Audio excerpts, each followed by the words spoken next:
Bismillahirrahmanirrahim. Assalamualaikum warahmatullahi wabarakatuh. Apa kabar teman-teman semuanya?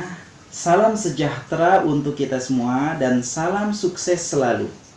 Kembali lagi bersama Jumadi Purwa di channel Ruang Inspirasi.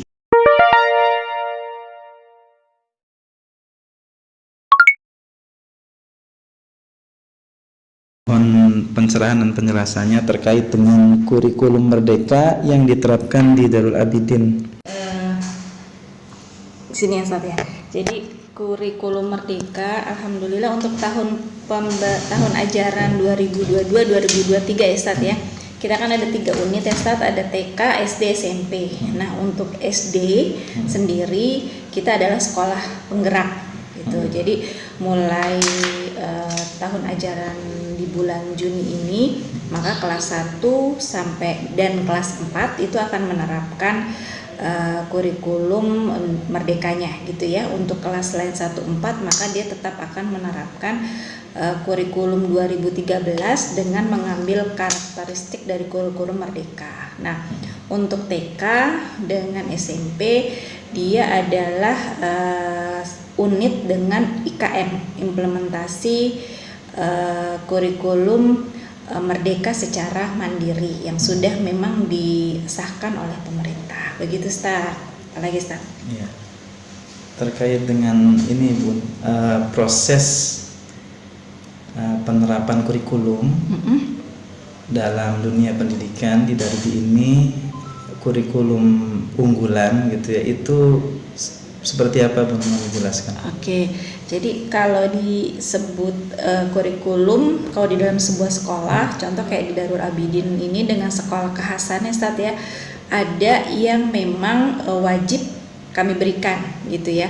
Apa yang diwajib diberikan yaitu apa yang diberikan oleh pemerintah, disajikan. Kalau di dalam kurikulum merdeka ada yang disebut CP, capaian pembelajaran. Maka itu adalah hal given, hal yang harus difasilitasi kepada siswa, menyangkut muatan ataupun konten yang sifatnya memang wajib diterima sebagai warga negara. Contoh mapel matematika, mapel bahasa Indonesia, begitu ya Ustaz ya, IPAS gitu ya. Nah, kemudian yang kedua ada muatan-muatan yang diperbolehkan, diperkenankan oleh negara untuk diangkat sebagai kekhasan atau keunggulan. Kita namanya muatan lokal begitu ya Ustaz ya, muatan kekhususan. Bisa basisnya daerah gitu ya. Misalnya kalau daerah Jawa Barat, kita muatan lokalnya harusnya bahasa Sunda. Hanya kita tidak angkat itu begitu. Kenapa? Karena faktanya kita walaupun di Jawa Barat, anak kita tidak menggunakan bahasa Sunda sebagai bahasa keseharian begitu ya. Nah, identitas sekolah kita adalah sekolah Islam terpadu. Maka yang diangkat adalah sebagai kekhasan, yang pertama adalah pembelajaran Al-Qur'an. Yang kedua adanya pembelajaran bahasa Arab. Yang ketiga ada program pendampingan begitu ya, bina pribadi Islami begitu kepada peserta didik. Nah, apalagi keunggulan yang lain? Keunggulan yang lain di dalam muatan atau konten kurikulum adalah adanya penyajian pembelajaran yang berbasis informatika. Jadi kalau di dalam kurikulum merdeka itu kalimatnya adalah mengintegrasikan berpikir komputasi ke dalam lintas mata pelajaran. Maka Darul Abidin sudah lebih dari situ. Selain di dalam lintas pembelajaran, kita juga mengakomodasinya di dalam struktur khusus kurikulum, yaitu 2 JP per pekan adanya kurikulum informatika begitu. Nah, di SMP sama seperti itu.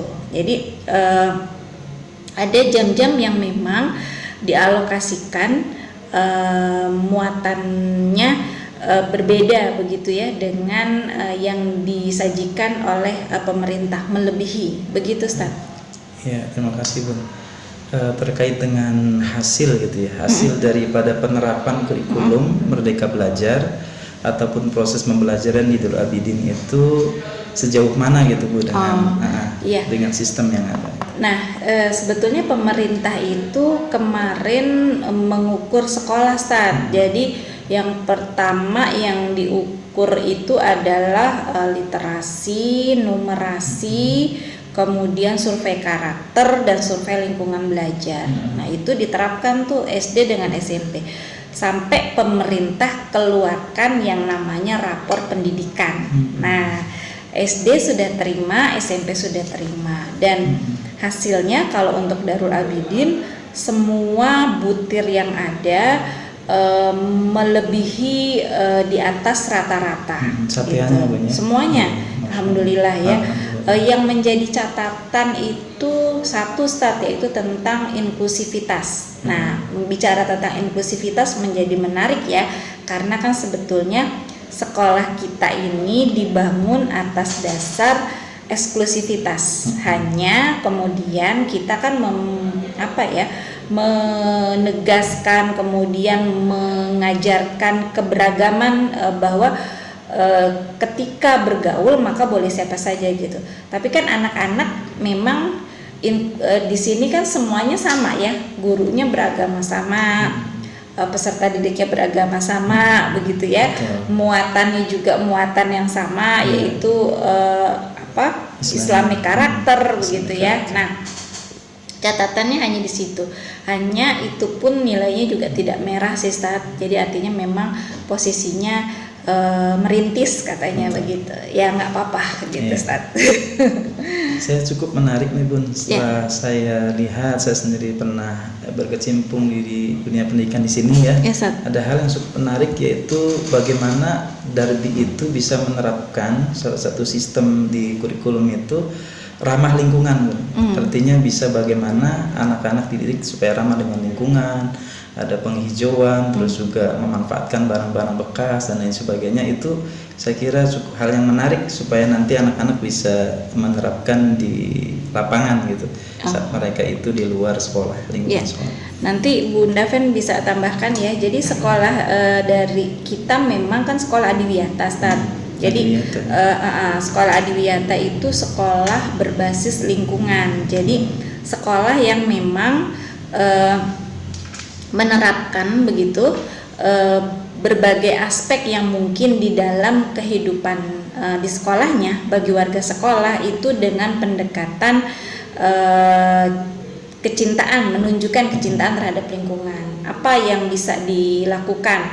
Yang pertama, yang paling mudah itu adalah menegakkan peraturan yang simpel-simpel, gitu ya, yang simpel-simpel. Contoh, sebelum pandemi ya Ustaz ya, karena kan sebelum pandemi itu yang PTM, anak itu kalau boleh jajan di kantin tapi dia harus bawa alat makannya sendiri dari rumah berarti. Iya, jadi mereka harus bawa bawa makannya sendiri, mau bawa tempatnya, mau bawa tempat minumnya itu bawa, dan mereka boleh ke kantin, begitu ya. Jadi pihak kantin itu tidak kami perbolehkan menyediakan sebuah sajian yang tinggal ambil, misalnya minuman yang sudah di misalnya es teh yang sudah di plastik gitu, tidak boleh gitu.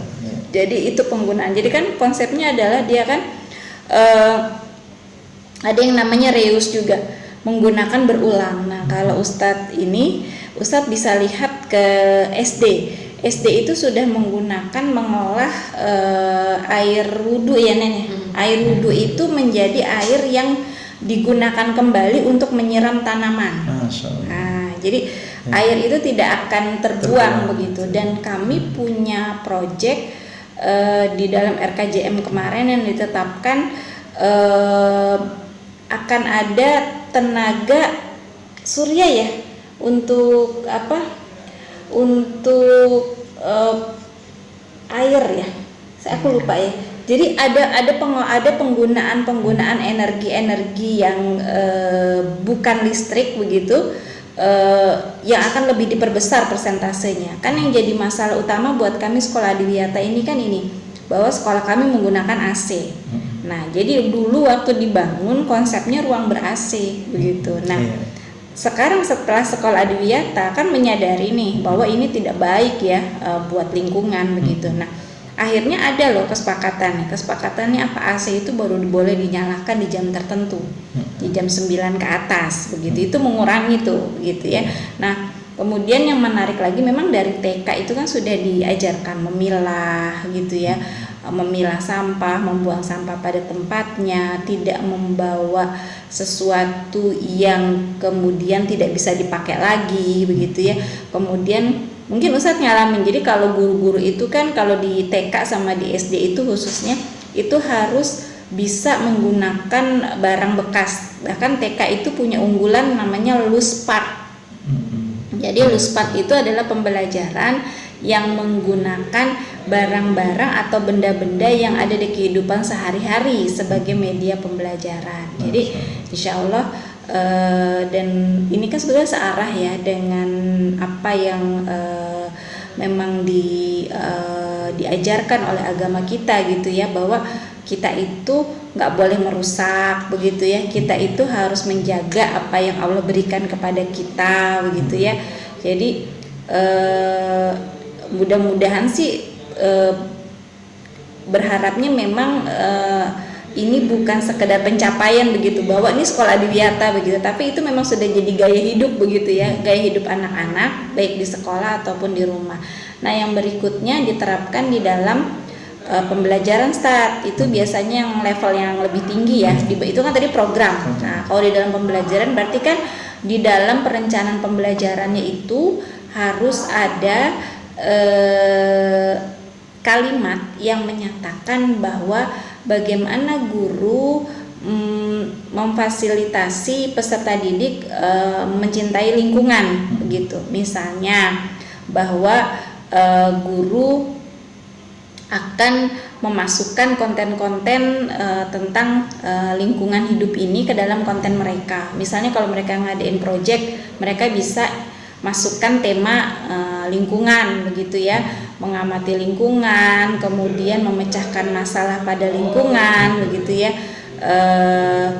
Ya mudah-mudahan sih bukan sekedar ini ya Ustadz ya, kadang-kadang kan kalau sekolah tuh senangnya dapat sertifikat begitu ya, habis itu gimana gimana kalau habis itu udah gitu ya nggak jadi. Nah, kita sih pengennya nggak ngaruh ya antara sertifikat dengan itu. Silakan Bunda Fen lanjutin.